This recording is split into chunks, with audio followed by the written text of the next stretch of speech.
Eu tenho que almoçar, eu não sei o que almoçar. Ah, mas é sempre assim, os ouvintes do Dois Irmãos já estão acostumados com a tua angústia sobre o que é almoçar. Enquanto isso, a gente falou do Coursera no último programa, e isso me lembrou uma música que tu falou, tem curso de 6 semanas, tem curso de 10 semanas. E isso me lembrou uma música. Posso cantar essa musiquinha? Canta, Vinícius. Ai, ai, ai. Foi um sonho de verão numa praia, 4 semanas de amor em noites de luar, sob a luz das estrelas. Eu e você, o seu nome eu escrevi na areia. A onda do mar apagou em cada pôr do sol. A saudade incendeia meu coração. Eu adoro essa música. É? Já pensou fazer uma paródia tipo... O seu nome eu escrevi no meu tablet, mas o corretor errou. Ótimo. Até Chamou porque... você de bosta quando pus minha querida. Puxa, aí é um corretor muito troll. Todo corretor é meio troll. Não teve o caso do Diego Hipólito que desejou a todos um feliz Dia dos Paus? Ai, ai, ai. Mas só pra constar que o corretor tenta pegar a palavra mais próxima e mais frequente do seu vocabulário, tá? Vamos dizer que uma vez eu comprei um celular de uma amiga e o corretor dela tinha palavras meio estranhas.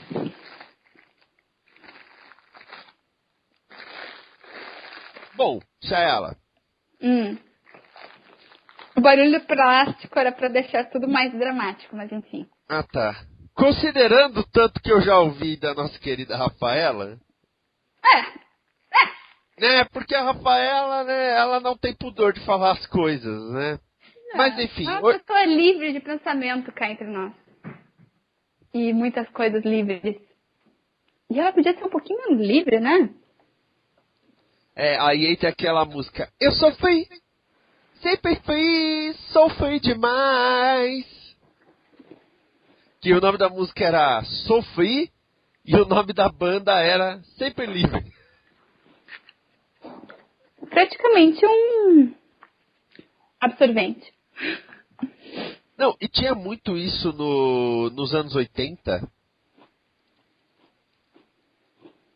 Que, por exemplo... Botar o nome de banda com o nome do absorvente?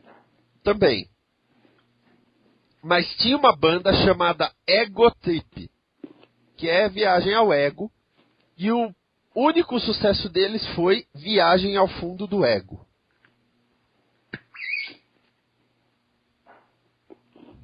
Sério, era bem assim mesmo.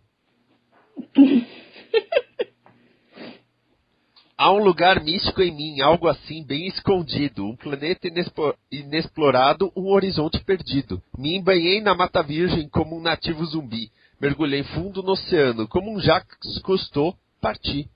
Essa banda tinha o filho do Gilberto Gil na bateria. Eu preferia Niles Barkley, que tinha Chewbacca na bateria. Eu também acho muito melhor.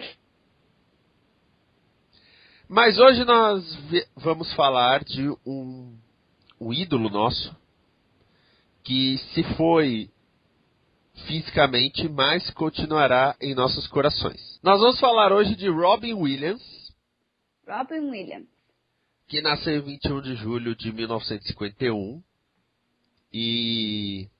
Bom, a gente vai falar da carreira dele falando dos filmes dele favoritos nossos, né? Exato. E aí, tanto faz se a gente gastar 10 minutos falando de um filme. Os filmes dele são tudo bom, tá? Tudo bom. Pra vocês terem ideia, na semana do falecimento dele, de repente eu mando pra ela assim, Fox, Fox, Fox, Fox, Fox! Pra ela pôr na Fox que tava passando uma babá quase perfeita. Aí no dia seguinte, Band, Band, Band, Band! Pra ela pôr na Band que tava passando uma babá quase perfeita. Sim, todo mundo resolveu passar uma babá quase perfeita. Porque assim, o que ajuda muito no caso do Robin Williams é que muitos filmes dele são pra toda a família, então não tem problema passar à tarde, à noite, né? Todo mundo gosta de assistir os filmes dele. Né? Então, ele nunca teve esse problema. Não vamos falar nesse primeiro momento da questão da depressão, do mal de Parkinson e todo esse lado. Nós queremos um programa feliz, um programa alegre, um programa pra cima. Pra cima! Ó, eu já vou falar, tá? Meu filme favorito dele é Uma Babá Quase Perfeita. É difícil escolher um bom, um preferido, assim. Eu admito que estou olhando aqui a filmografia dele. Eu gosto muito de A Gaiola das Loucas.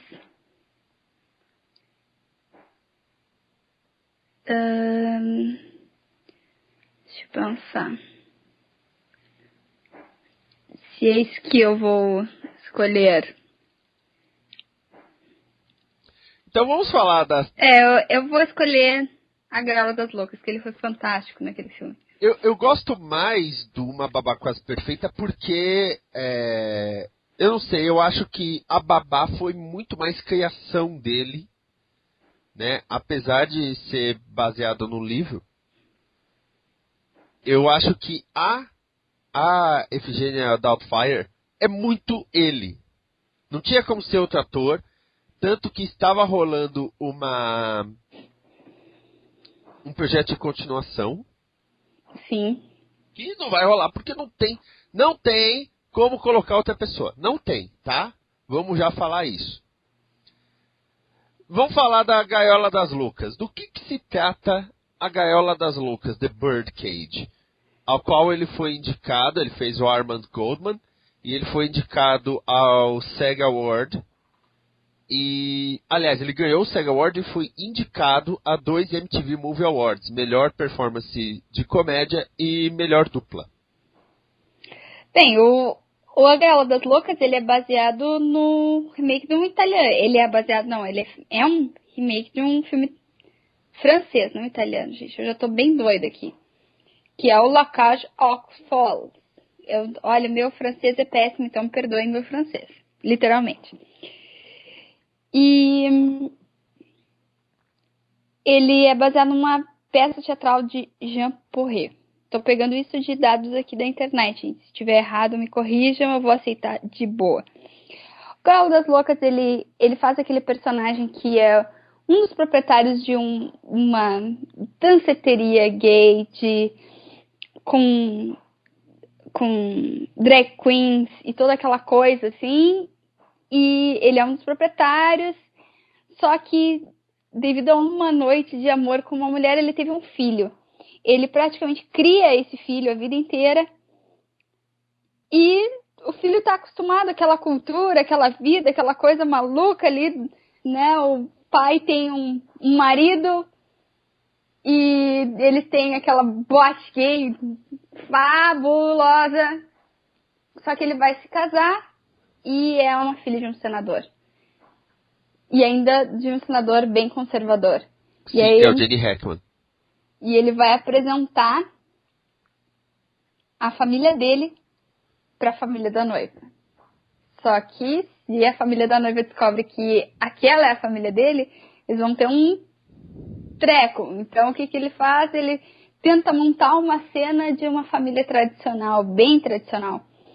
Ele acaba chamando a mãe dele para ir jantar com ele, mas ela não consegue aparecer. E quem acaba fazendo o papel da mãe é o marido do pai dele. E, bem, São cenas fantásticas. São toda aquela dinâmica dos personagens, do pai, né, tentando ser mais másculo. Né? O Robin Williams, ele foi chamado para fazer o papel que ficou com o Nathan Lane, né, mais deslocado. Ele pediu para ser o gay contido, porque aí ele tinha cenas como: olha, há uma diferença, eu consigo fazer papel de macho. Ah, é como? Olha, manteiga na torrada. A gente passa delicadamente, olha aqui, a gente passa delicadamente. Homem besunta, olha, muita manteiga, muita manteiga. É sensacional. Aí tem coisas como... O jeito que ele coloca. Como Hank Azaria fazendo o garçom lá, o criado. Tem os... Vamos dizer assim, é um personagem secundário que tem o seu brilho próprio. Hank Azaria, que é conhecido por muitos como a voz do Moe, dos Simpsons. Não só do Moe, ele faz um Professor Frink. Quem mais aí? Lembra comigo? Mas o Moe é o que tem o destaque. Já teve muitos episódios praticamente só do Moe. Praticamente só do Moe. O legal desse filme é que ainda era uma época que trabalhava, tinha muito preconceito com homossexual, essas coisas. Tanto que o universo da Gaiola das Loucas, né, aquela parte de Miami e tudo, é considerado meio zoológico. Quando os pais da menina chegam, eles ficam olhando como se eles estivessem no Simba Safari, sabe? Ah, nossa, olhe, um homem vestido de mulher.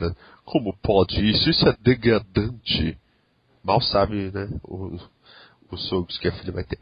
Então, é legal como mostra essa questão do preconceito e tudo mais, que até bate muito com o que é falado no final de Uma Babá Quase Perfeita, que existem hoje em dia muitos tipos de família. Mas depois eu vou falar disso. O Nathan Lane tá sensacional. Eu não conheci o Nathan Lane antes. Eu fiquei fã dele. Ele tá em The Good Wife agora. E pra variar... eu não sabia. ele tá em The Good Wife. E pra variar um pouquinho, ele tá sensacional em The Good Wife. Ele é um advogado mais contido, que fazia tempo que não exercia a profissão e tudo mais. E, nossa, é muito bom. É muito bom. Tem o Gene Hackman como o pai da garota, tem a Diane Wiest como a mãe da garota, que é a Clarissa Flockhart, sim, a Ellie McBeal, quem diria. Mas o principal não tem como ser outro, é o Robin Williams. Tanto que na capa, no pôster, tá o Gene Hackman de terno, o Nathan Lane de terno, a Diane Wiest de terninho com sainho, taie, sei lá como chama isso, e ele tá de rosa. Ele está de rosa. Pra você já ir no pôster. Rosa. É muito divertido. Eu acho que também é interessante falar de Robin Williams como voz em animações. Porque até numa Babá Quase Perfeita, ele fazia essas dublagens para animações, né? E tudo mais. E aí, até quando ele vai procurar um emprego, pergunta pra ele, qual é o seu talento? E ele diria, eu faço vozes. E ele fez algumas animações, sendo que talvez a de mais destaque ainda hoje seja o gênio do Aladdin. Sim, pelo qual ele ganhou vários prêmios, Saturn Awards, Globo de Ouro. Ele é o gênio do Aladdin. Ele foi praticamente a primeira grande celebridade a dublar um desenho. E o interessante é que dizem, eu não tenho uma confirmação disso, que muitas das falas do gênio foram improvisações dele ali na hora. Bom, ele tem muito trabalho de stand-up, e nessas ele improvisava pra caramba. A gente vai depois falar de Uma Babá Quase Perfeita com calma, mas só pra ter uma ideia, ele o diretor sempre falou que existiam 2 formatos de uma babá quase perfeita. O que saiu no cinema e o pé maior de 18. Do tanto de palavrão que ele colocou. Nossa. Então, Aladdin só é legal por causa do gênio. Vamos falar bem a verdade? Ele é o personagem principal. O gênio é o personagem principal. O gênio é colocado de uma tal forma quando aparece, porque a história, as noites da Arábia, ok, legal. Aí aparece o gênio. E aí que esse desenho mostra com perdão do trocadilho, a genialidade. Porque é muito bom. Quando ele aparece, já faz festa. E aí, amigão? Essas coisas todas. É muito bom. Não, e fora assim, tem frases lá que são memoráveis ali né, até a maneira como ele se desloca, se movimenta, né, é difícil lembrar de um trecho específico e único do gênio em Aladdin, porque parece que todas as aparições dele são memoráveis. Sim, e são, né? Vou falar aqui que são. E além do gênio em Aladdin, o Robin Williams fez o Robôs e Happy Feet. Mas Happy Feet é uma droga, né? Eu não curto Happy Feet, né? Mas tem até continuação da vida, então, enfim. Mas quem assiste Happy Feet, como eu fui assistir, e consegue ver naqueles personagens do Robin Williams, é impossível não admirar a capacidade dele. Assim como o Robôs. Eu acho o Robôs um filme bem legal, assim, de animação. E aquele personagem lá é o Fender, né?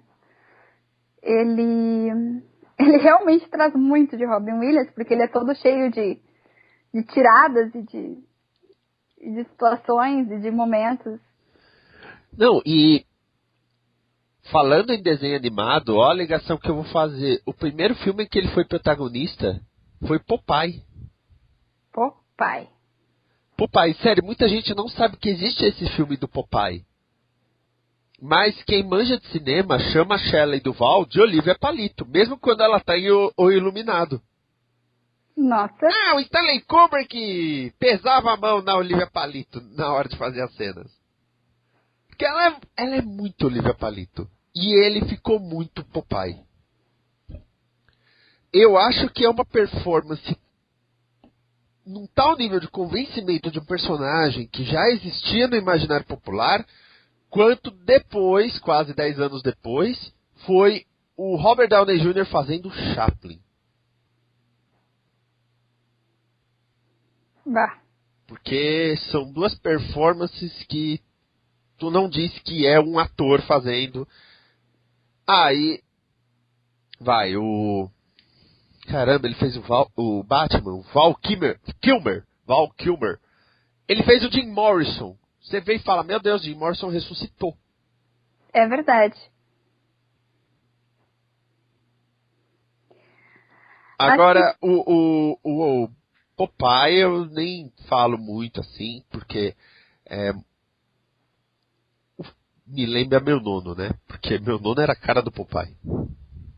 Nossa. Quando ele ficava bravo, a gente fazia pu. Só. E, nossa, ele ficava bravo. Mas, posso falar de uma babá quase perfeita? Fale de uma babá quase perfeita. Gente, esse filme é genial. Você gosta aí dos filmes do Eddie Murphy? Você tem que assistir esse, tá? Vovózona, você gosta de Vovózona? Você tem que assistir esse, tá? Por quê? Mrs. Doubtfire, né? Aqui no Brasil, uma babá quase perfeita. É sobre um cara, o Daniel, que ele é um fanfarrão, ele é um crianção, a ponto da mulher dele pedir o divórcio, e ele só pode ver os filhos aos sábados, e ele ama muito os filhos. Ele resolve, com a ajuda de amigos que fazem máscaras prostéticas e tudo mais, ele se passa por uma senhora inglesa né, a Efigênia Doubtfire, para ser a babá das crianças. E ficou com esse filme do Brasil porque, é claro, ele não tinha a mínima ideia do que estava fazendo. A primeira vez que ele vai cozinhar, os peitos de borracha queimam. Né? Mas o mais importante desse filme, o que ele se esforça para ficar com os filhos. O filme é basicamente, ele não tá nem aí com o fato de que ele se divorciou da esposa. A esposa não quer mais saber dele. E em determinado momento do filme é dito claramente. Ela fala, eu fico melhor quando não tô com ele e ele fica melhor quando não tá comigo. E você percebe que é verdade. E fica uma coisa muito natural a questão do divórcio ali. Mas o mais legal, o que ele se esforça para ficar com os filhos. Quando os dois mais velhos descobrem que é ele, né, se passando pela Efigênia, eles percebem, tá na carinha deles assim, meu, ele se disfarçou de mulher para ficar com a gente. E como ele era dublador, logo no começo do filme ele está dublando um desenho animado em que um passarinho fuma, ele faz vozes muito facilmente, né? Ele faz a voz da senhora Doubtfire muito facilmente. Eu tenho que elogiar muito a versão dublada porque não perdeu esse tom, sabe? Apesar, no original ela é inglesa, então tem sotaque inglês, mas colocaram de uma tal maneira que você percebe que ela não é daquela cidade. Sim, é verdade. O sotaque dublado é tão bom quanto, eu diria. Uma coisa que é interessante também é quando ele resolve fazer isso, quando tu vê que é naquele pequeno momento em que ele resolve, né, ser a babá dos filhos, que é exatamente quando a ex-mulher vai buscar os filhos na casa dele e ela fala, né, que vai procurar uma governanta e quais as atividades e qual o valor do salário. Ele pega o anúncio que ela ia publicar no jornal, modifica o número do anúncio, né? Claro, para as pessoas não entrarem em contato. Mas o mais legal é que, para não ter aquele lance assim de suspeitas de que, poxa, ninguém entrou em contato por causa do emprego, ele faz ligações imitando vozes, imitando pessoas bem bizarras sobre a vaga de emprego. E isso é um espetáculo à parte, até porque chega um ponto em que ele está, eu já fiz uma pessoa assim, uma pessoa assada, vamos fazer uma pessoa assim, agora dá pra ligar.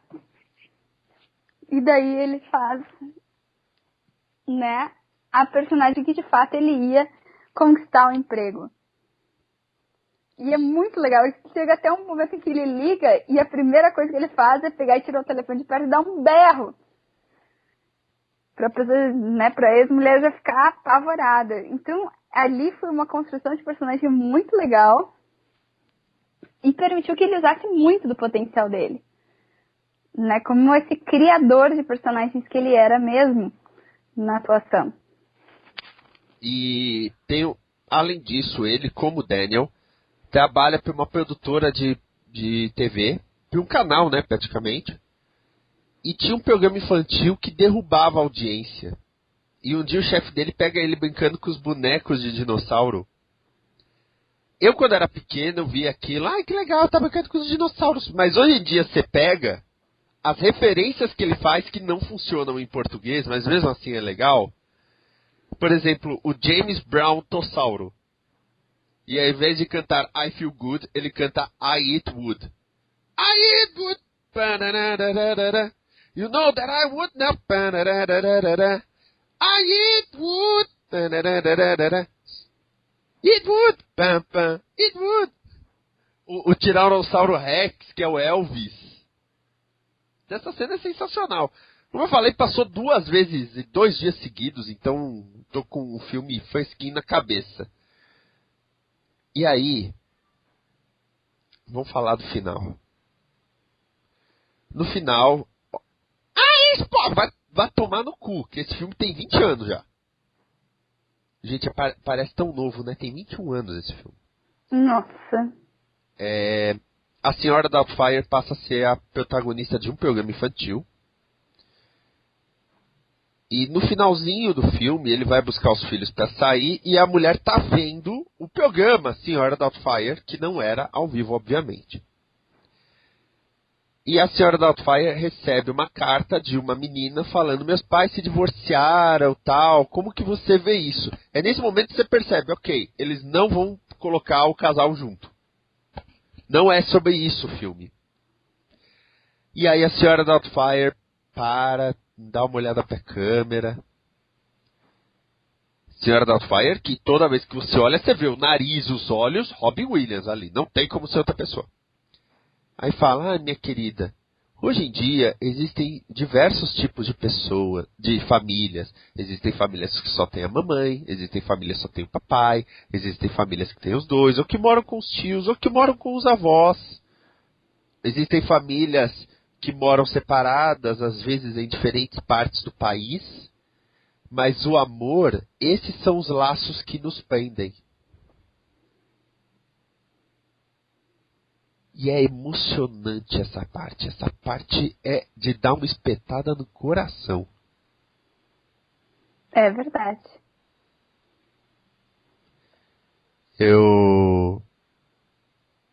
Quando passou isso, eu mandei essa parte pra Chayala via chat. Tipo, existem famílias que moram em diferentes partes do país. Mas o amor é o que nos une. E tem uma história muito legal sobre a Babá Quase Perfeita. Eu acho que eu te contei isso em off. A Lisa Jacob, que fez a filha mais velha, fez a Lídia, ela revelou recentemente, com o falecimento do Robbie Williams, que ela, aos 14 anos, estava fazendo filme, a escola não gostou dela faltar muito e tal, expulsou a menina.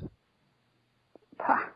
O Robbie Williams fez uma carta para a escola pedindo para reconsiderarem, falando que ela era uma menina incrível e tudo mais. Ela ficou mega emocionada pelo fato dele ter feito isso. A escola moldurou a carta dele, mas não admitiu de volta a menina mesmo assim. Desculpa. Tudo bem. Mas a menina falando, sabe? Nossa, olha o que ele fez por mim.